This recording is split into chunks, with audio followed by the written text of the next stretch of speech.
I do but stay till your marriage be consummated, and then I go to Aragon. I'll bring you thither, my lord, if you'll vouchsafe me.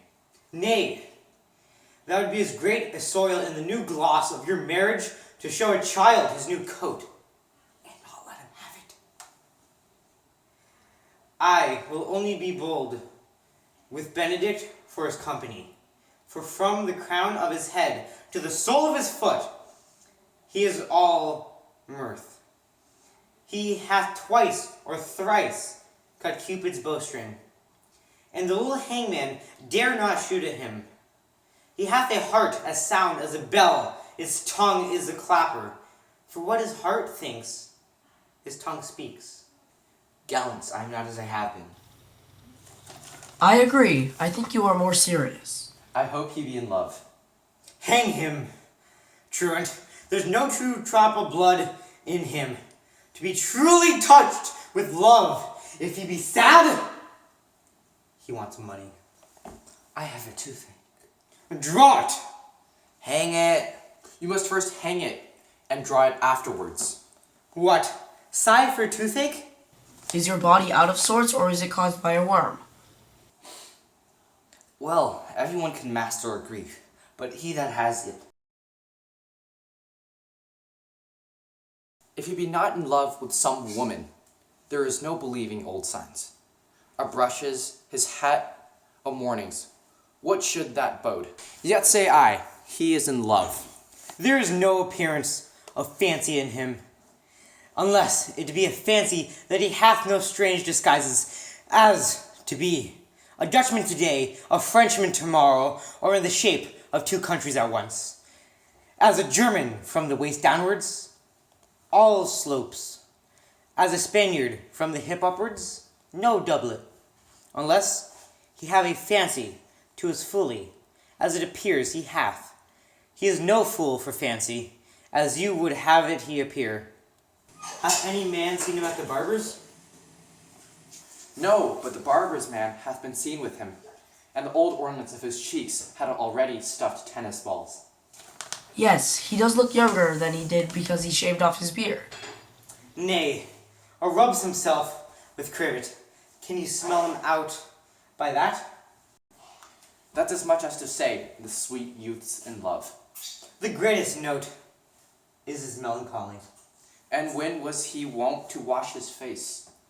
Yea, or to paint himself. For which, I hear, what of they say of him? Nay, but his jesting spirit, which is now crept into a lute string, and now governed by stops. Indeed, he tells a heavy tale for him. Conclude he is in love. Nay, but I know who loves him. That would I know too, I warrant. One that knows him not. Yes, and his ill conditions, and in despite of all, dies for him. She shall be buried with her face upwards. Yet is this no charm for the toothache. O Senor, walk aside with me. I have studied 8 or 9 wise words to speak to you, which these hobby horses must not hear. For my life, to break with him about Beatrice? 'Tis even so. Hero and Margaret have by this played their parts with Beatrice, and then the two bears will not bite one another when they meet. For my lord and brother, God save you. Good den, brother. If your leisure served, I would speak with you. In private?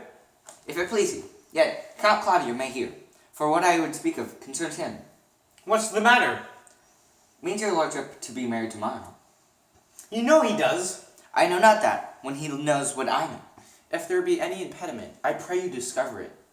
You may think I love you not. Let that appear hereafter, and aim better at me.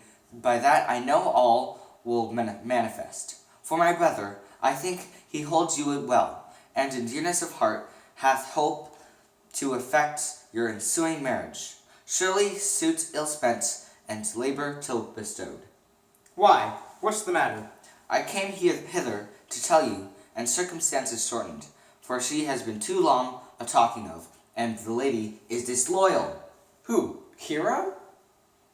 Even she, Leonardo's hero, Your hero. Every man's hero. Disloyal? The word is too good to paint out her wickedness. I could say she were worse. Think of you a worse title, and refer her to it. Wonder not till further warrant. Go but with me. Tonight you shall see her chamber window entered, even the night before her wedding day. If you love her then, tomorrow wed her. But it would be better fit your honor to change your mind. May this be so? I will not think it! If you dare not trust what you see, confess not what you know. If you will follow me, I will show you enough. And when you have seen more and heard more, proceed accordingly. If I see anything tonight, why I should not marry her tomorrow in the congregation, where I should wed, there will I shame her.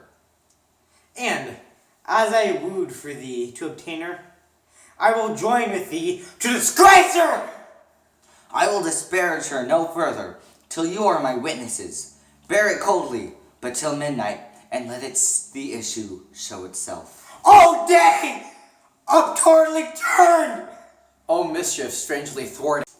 O plague right well prevented.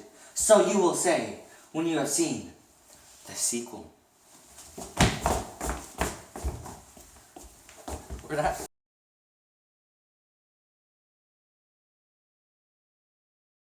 Feel as if that camera got enough time in this play.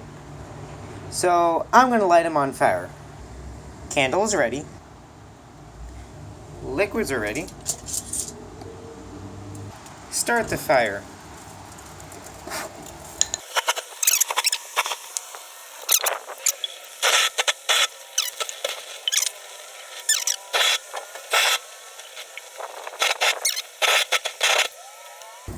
And here lies Cameron.